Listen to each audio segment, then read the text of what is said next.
Salut, bonjour à tous. Bon dimanche et bon repos. Voilà, je sais il est 10h46 à Dembokro où je réside.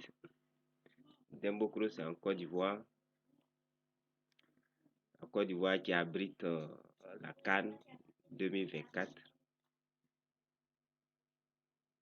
Donc, je sais que à cette heure, il y a certains qui sont encore couchés, qui font la grasse matinée. Je les salue. Mais je sais que tous ceux qui sont passionnés de 4 mètres d'ordinateur, tous les grands techniciens, hein, les grands professionnels, et depuis 4 heures, ils sont sur pied en train de travailler, chers amis. Voilà, ce matin, c'est une joie d'être avec vous. Et chers amis, il y a un de nos collègues, je ne connais pas son nom, mais son numéro de téléphone commence par plus 229. Voilà, je pense qu'il va se reconnaître. 229 96 18. Voilà, je m'arrête là. La suite là, lui-même, lui-même, il connaît. Je le salue, cher ami. Je n'ai pas votre nom. Voilà. Donc, le collègue m'a envoyé un message. Il dit là des 4 mai, surtout des HP, les ProBook 4540S et autres, cette série. Quand il branche le chargeur, il y a le bouton qui clignote. Le bouton, la LED clignote rouge. Bon, il ne m'a pas décrit si c'est rouge, hein, mais en général, ça dépend. Il y a d'autres qui clignotent rouge, orange. Il y a d'autres aussi qui font orange, blanc. Bon, lui, il ne m'a pas décrit. Et il m'a dit qu'il a plusieurs cartes là-bas comme ça qui le fatiguent. Voilà, chers amis, je voudrais saisir cette occasion pour vous montrer une petite astuce. Comme je le dis toujours, nous sommes là pour aider. Nous ne sommes pas là pour autre chose. Voilà, c'est vrai que nous donnons des formations, mais les formations, c'est libre. Ceux qui souscrivent, on essaie de leur donner quelques astuces. Ceux qui n'ont pas souscrit aussi, qui nous suivent, bon, de temps en temps, si on a des astuces, on donne. Voilà, mais voilà, ils ne seront pas trop outillés comme ceux qui souscrivent. Parce que ceux qui souscrivent, en Côte d'Ivoire, on dit on est au COI. Ceux qui souscrivent, on est au COI. Eux-mêmes, euh, eux-mêmes, presque chaque jour, on est en contact. Ils ont leur jour de cours, mais en dehors des jours de cours, là, quand ils me saisissent, on est en contact. Donc, pratiquement, même chaque jour, on est en contact. Souvent, même, on fait des cours. Parce que moi, mes cours, là, c'est en live. Je donne des vidéos, vous visionnez les vidéos, vous lisez, et je vous appelle, je réexplique ces vidéos-là en direct. Voilà, si c'est un schéma, je fais partage d'écran via Skype, et puis je réexplique. Voilà, si vous avez quelque chose, des questions, quelque chose que vous n'avez pas compris, vous dites, et puis on débat, je réexplique. Je fais sortir des cartes, des schémas, et puis on fait les applications. Si l'étudiant aussi a une carte mère là-bas, même si la carte mère marche ou bien ça ne marche pas, il peut faire sortir et puis bon, on fait les tests en direct pratique. Donc, chers amis, voilà, le collègue a posé la préoccupation. Bon, j'ai déjà répondu, hein, j'ai répondu, mais après j'ai dit, mais peut-être que quelqu'un d'autre a le même souci. Voilà, donc, si on essaie de faire une petite vidéo, peut-être que ça peut aider d'autres personnes, chers amis. Voilà, on va partir sur la carte du 4540S. Le 4540S, on va partir sur la page. Voilà le schéma du 4540S. Le schéma du 4540S. Voilà. Chers amis, sachez que le problème problème-là, la plupart du temps, ce problème est dû au thermal sensor. Le thermal sensor, c'est quoi? C'est le détecteur de chaleur. Le détecteur de chaleur. Il y a un détecteur de chaleur sur les 4 mers. On l'appelle thermal sensor. Chers amis, quand la température est trop élevée dans les points critiques de la 4 mers, il y a des zones critiques de la 4 mers. Quand la température est trop élevée, le processeur, le PCH, carte graphique, carte audio, bon, il y a des points critiques. Quand la température est trop élevée, voilà, le thermal sensor se met en activité et va alerter. Le thermal sensor va alerter l'iOS, le PCH et autres. Et puis, le ventilateur va essayer de régler ce problème, chers amis. Le ventilateur va essayer de régler le problème. Si le problème n'est pas réglé, chers amis, l'iOS peut employer la manière forte, c'est-à-dire aller couper le courant au niveau des MOSFET là-bas. Votre ordinateur va s'éteindre. Voilà. Donc, vous voyez ici, thermal sensor. Thermal sensor, page 28. Elle est partie à la page 28. Page 28. Page 28. Voilà. Donc, thermal là, thermal, c'est en anglais. En français, ça ramène à température. Je peux copier. Je copier ici. Je copie et je vais coller ici. Coller. Voilà, je fais entrer. Voilà, je tombe ici. Voilà. C'est bien fait, mais je tombe ici. Regardez, je vais vous montrer quelque chose. Voilà. Quand j'agrandis, voilà, j'agrandis, je tombe sur ça. Thermal IC. Voilà. IC, ça veut dire circuit. Le circuit de contrôle de la température. Donc voilà la puce ici. Le nom de la puce là, G781. Voilà. Thermal IC, voilà ça. Ici, vous voyez l'adressage. Thermal IC, quand vous suivez, voilà l'adressage qui est là. Voilà. C'est avec cet adressage-là que ce circuit-là communique avec l'iOS, le PCH, voilà, et puis le processeur. Vous voyez ici, PCH, SM Boss Clock, PCH, SM Boss Data. PCH, SM Boss Clock, PCH, SM Boss Data. Je vais copier ça et puis coller, vous allez voir quelque chose. Je vais copier ça. Je vais copier ça, coller, vous allez voir quelque chose.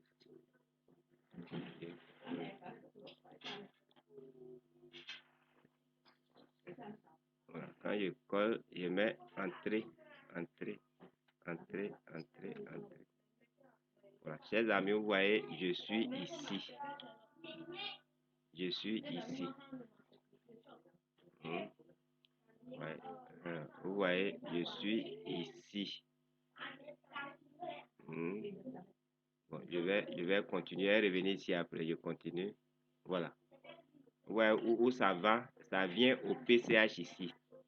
Vous voyez la communication avec le PCH. Voilà. Donc, le canal, voilà. Il y a 3 voies de communication. Au niveau du PCH, SM Boss, dans le département des SM Boss ici, vous voyez, il y a 3 voies de communication. Voilà, utilisant ce SM Boss là. Voilà. Vous voyez, GPIO 11. Vous voyez, SM Boss alerte. Voilà, c'est-à-dire que sur cette voie là, sur cette voie là, SM Boss Clock ici, SM Boss, sur cette voie, s'il y a un élément qui chauffe, voilà, et que ça a été détecté à travers parce que la voie là, c'est ramification aussi. Voilà, c'est-à-dire que s'il y a un élément qui chauffe quelque part, les senseurs, là, les détecteurs vont détecter et puis envoyer l'information. L'information peut prendre cette voie pour venir ici, GPIO 11. Et puis l'alerte sera donnée, vous voyez ici, alerte. Et la plupart du temps, c'est l'alerte que vous voyez, le clignotement là-bas, là, c'est l'alerte. Voilà. Il y a le GPIO 60. Vous voyez, lui aussi, si l'information passe par là, ça donne l'alerte. Il y a le GPIO 74. L'alerte est là aussi. Voilà. Si c'est par lui, par ce canal-là, par cette voie, il y a l'information, l'alerte est donnée, chers amis. Vous voyez comme c'est intéressant. Les puces communiquent. Les puces communiquent. Ce que je voulais montrer encore ici, voilà, c'est ici j'étais et puis j'ai dû aller de l'autre côté pour revenir. Voilà, chers amis, j'agrandis pour que vous voyez. Vous voyez cette voie de communication là, ça passe ici. Hein? Cette voie de communication que j'ai montré tout à l'heure, ça passe ici. Voilà. Mais la voie est conduite par quoi? Par ce pull-up résistor qui est là. Le pull-up résistor qui est là. Vous voyez ici, il y a deux alimentations. C'est-à-dire que ces signaux-là, ces communications, ces signaux-là, c'est à cause de ces tensions-là que ces signaux-là peuvent circuler. C'est à cause des communications que ces signaux-là peuvent circuler, de cette tension. Il y a la 3 volts all et chose. Ici, c'est la LDO 3, la Virect 3. Et puis, il y a la 3 volts always. Voilà. Ces deux tensions-là permettent au signal alerte, le signal, le signal du senseur de température. Le senseur, c'est quoi? Le détecteur. Le signal du détecteur de surchauffe. Voilà, c'est cette tension-là, ces deux tensions-là qui permettent à ce signal-là de circuler, chers amis. Avec l'aide, voilà, ici il y a un pull-up résistor, ce n'est pas le seul pull-up résistor, comme il y a beaucoup de trucs, il y a d'autres pull-up résistors là-bas. Vous voyez ici la Virect 3 que les gens négligent. La plupart des étudiants, ils ne considèrent pas la Virect 3, cher ami. Tu vois que si ta Virect 3 ne sort pas, ta carte là ne va pas s'allumer. Ici là, même si tu as un problème sur la Virect 3 qui vient ici là, tu vas voir qu'il y a un souci. Parce que le canal de communication là, de température qui va dire ah la température est bonne, la température est comme ça, c'est pas comme ça ne marche pas. Le PCH ne communique pas avec le thermal, ça ne communique pas avec l'iOS parce que la Virect 3 a un souci, n'arrive pas à ce pull-up résistor. Si ce pull-up résistor aussi, les pull-up résistors là, en fait, c'est des résistances qui permettent de maintenir la tension à une valeur donnée. La plupart du temps, la valeur haute, c'est 3 volts.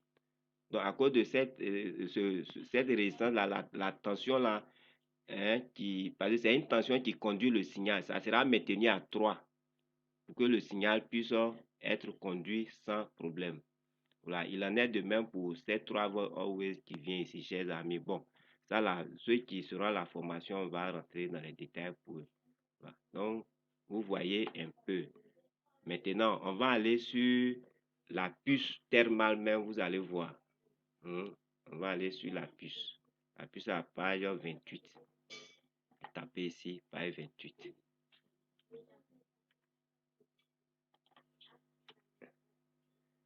Chers amis, nous sommes à la page 28. Je vais réduire un peu, page 28. Vous voyez, c'est intéressant tout ça. Tout ça, c'est intéressant. C'est intéressant, chers amis. Je vais agrandir un peu. Je vais agrandir un peu pour vous. J'ai agrandi un peu ici pour vous, chers amis. Voilà. Vous voyez ici, fan. Voilà, thermal. Vous voyez ici, thermal. U2802. Chers amis, vous voyez ici, thème. La température. Je vous ai déjà montré les voies de communication utilisées par la carte mère pour connaître la température des points critiques et puis transmettre. Donc cette température-là, ça vient ici sur cette puce-là. Sur cette puce U2802. Cette puce est alimentée par la 5 volts S0, chers amis. Voilà. Et donc, cette puce-là va transmettre, vous voyez, Fan Power Management. Ça quitte l'iOS. C'est un signal que l'iOS envoie en fonction de cette température-là.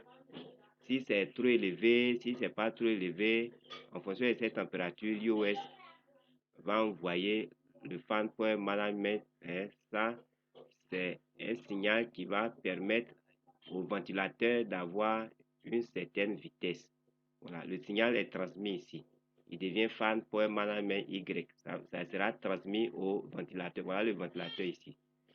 Voilà. Donc, en fonction de cette température-là, si par exemple c'est élevé, voilà, le Fan Power Management va venir ici. Va venir ici. Vous voyez ici aussi, il y a le touch. C'est une communication du ventilateur avec l'iOS. Voilà. L'iOS communique avec le ventilateur. La vitesse à laquelle le ventilateur tourne, le ventilateur lui dit. Parce que quand lui aussi va dire au ventilateur, il faut tourner à telle vitesse, le ventilateur fait et puis rend compte, chers amis. Donc le ventilateur va se mettre à tourner fort ou bien va ralentir en fonction de l'information qui vient. Voilà. Mais si le ventilateur fait ça, que ça échoue, chers amis, souvent vous entendez votre ventilateur tourner fort. Foum, il y a des fois ça tourne foum, et puis après ça refroidit, vous n'entendez plus le bruit. Mais il y a des fois quand ça fait foum, un coup vous voyez l'ordinateur s'éteint, peut s'éteindre. Souvent quand vous êtes en train de faire les installations, ou il y a des postes, quand ça démarre, vous entendez foum, après ça ralentit. Voilà, ça veut dire que le ventilateur a pu refroidir la zone critique. Le ventilateur a pu refroidir. Voilà, donc, après, vous allez voir le ventilateur tourne normalement, vous n'entendez plus le bruit et puis l'ordinateur travaille. Mais quand vous êtes en train de faire un travail qui est difficile, montage vidéo, les gens qui font les archibat, patati patata, musique, vous allez voir que ça tourne fort. Soit même l'ordinateur, le bas commence à chauffer. Mais quand le ventilateur arrive à faire le travail, ça refroidit. Mais quand il n'arrive pas, il tourne fort et puis paf, il s'éteint. Voilà. Et quand il s'éteint, c'est parce que ça chauffe, chers amis. Ça chauffe trop. Vous voyez, voilà la puce ici, la puce de contrôle même qui est ici de la température. C'est cette puce-là qui va donner l'ordre d'arrêter l'ordinateur ou bien de continuer. Vous voyez ici, alerte. Alerte. C'est lui-là qui donne l'alerte à la patte 6. Voilà. Quand ça a échoué, même quand ça n'a pas échoué, que le ventilateur doit tourner fort, c'est lui qui donne l'alerte. Et puis le ventilateur tourne fort. Voilà. Mais quand ça a échoué, voilà, cette patte-là, vous voyez ici, thermal alerte. C'est lui qui va donner l'alerte au PCH et à l'iOS qu'il y a un souci. Il y a un souci.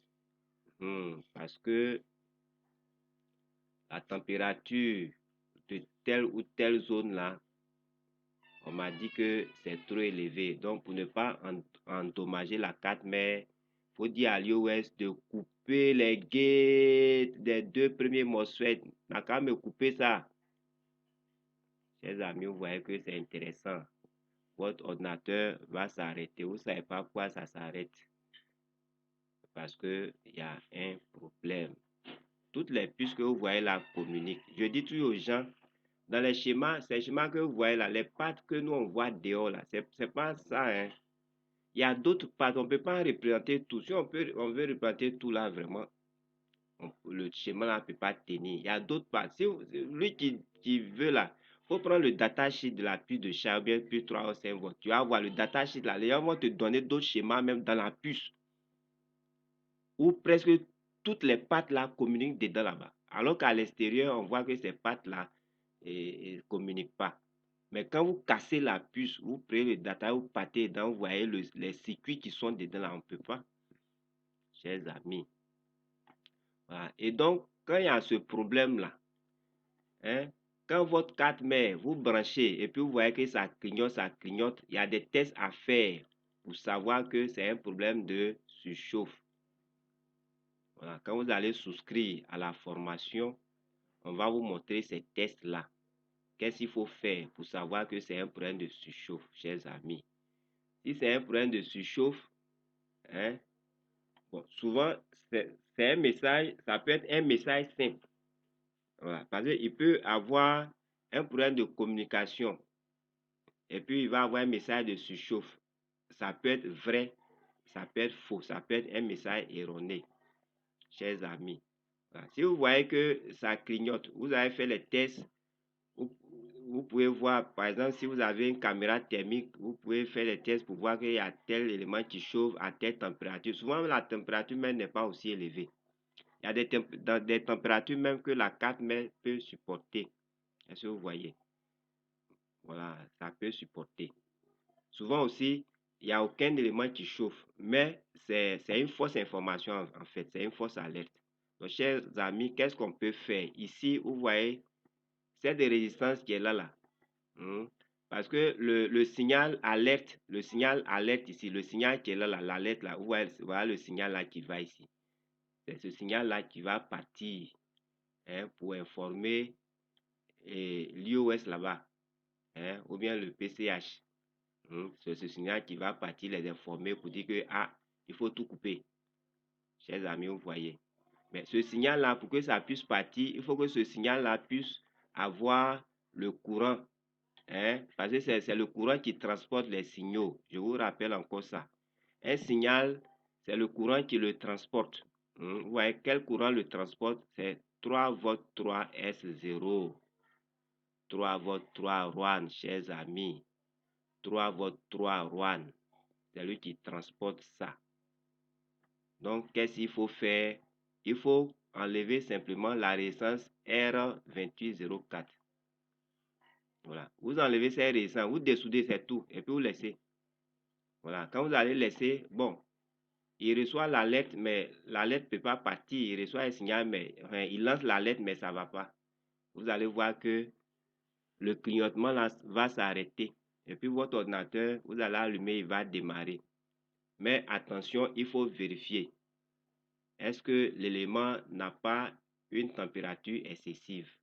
Voilà. Quand vous mettez un masque, vous essayez de toucher, de vérifier si vous n'avez pas une caméra thermique. Si vous voyez que ça ne chauffe pas, bon, vous travaillez un peu. Si il y a aucun problème. Dans tous les cas, s'il y a un problème, vous allez voir le ventilateur va tourner fort.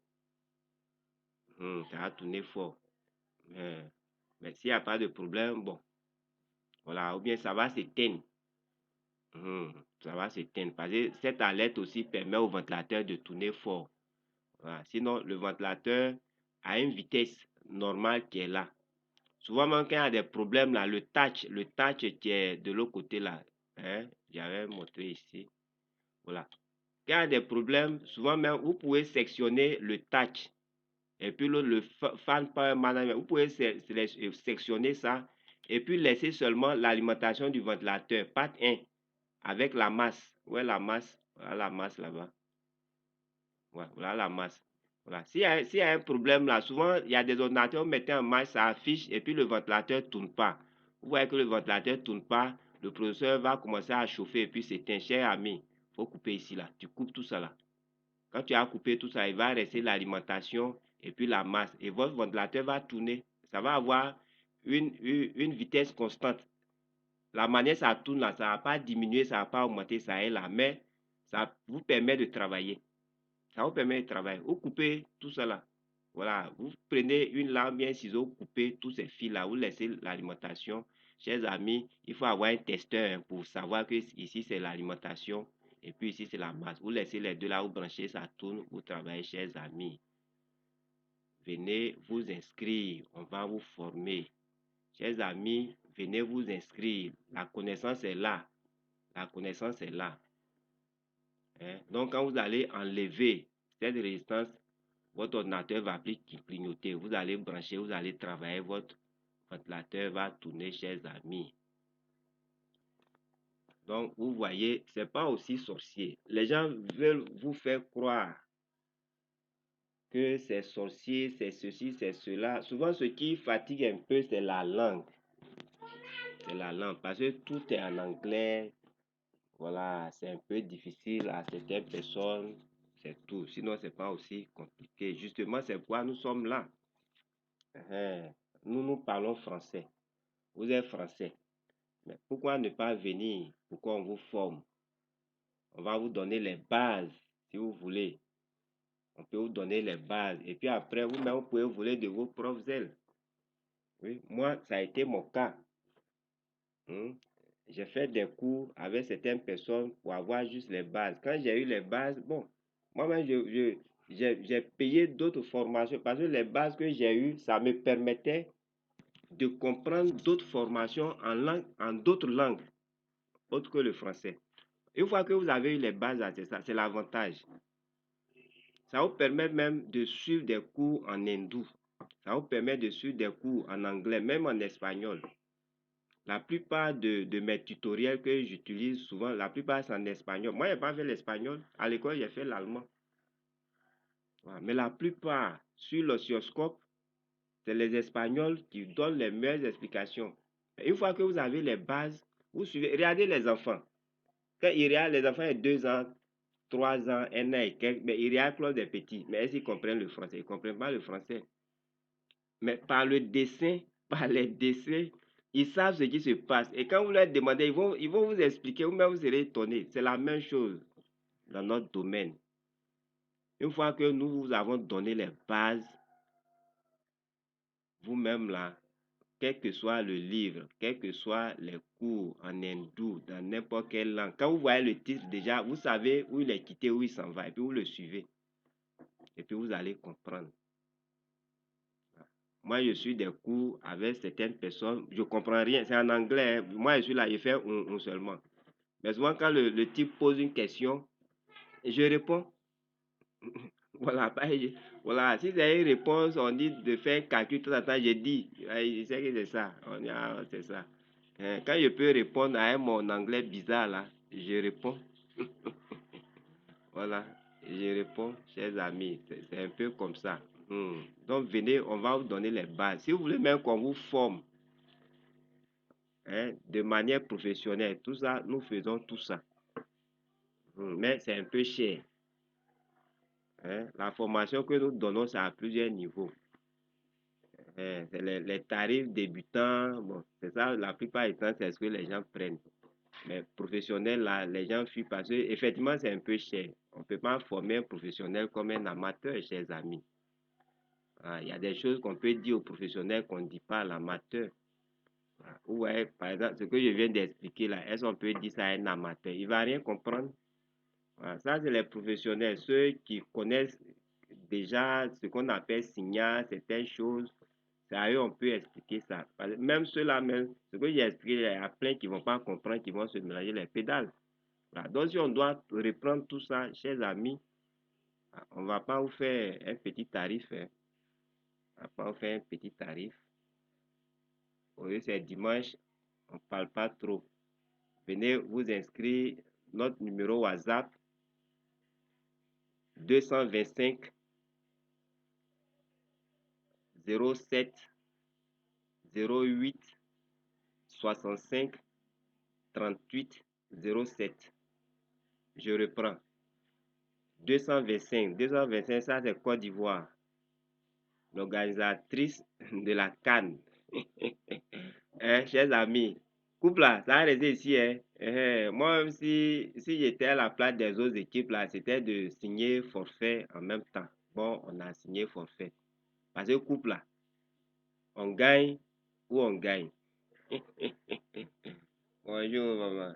On gagne ou on gagne. Je donne le deuxième numéro. 225 07 97 02 83 86. Voilà. Vous voyez, les éléphants, nous, on a l'habitude de calculer.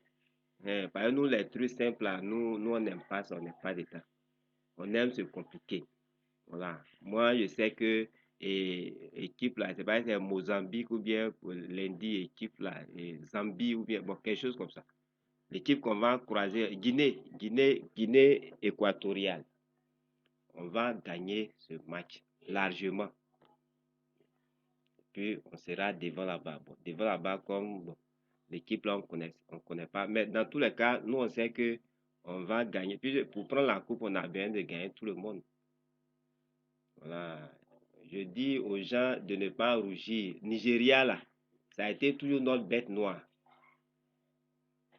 Voilà. Si j'étais à la place de l'entraîneur, mais j'allais dire, bon, les gars, reposez-vous, ne vous donnez pas. Parce que Nigeria, c'est toujours notre bête noire. Donc, on n'a pas à rougir. Voilà. On va gagner Guinée. L'équipe qui vient là-bas, on va gagner. On gagne ou on gagne. Bon dimanche. Au revoir.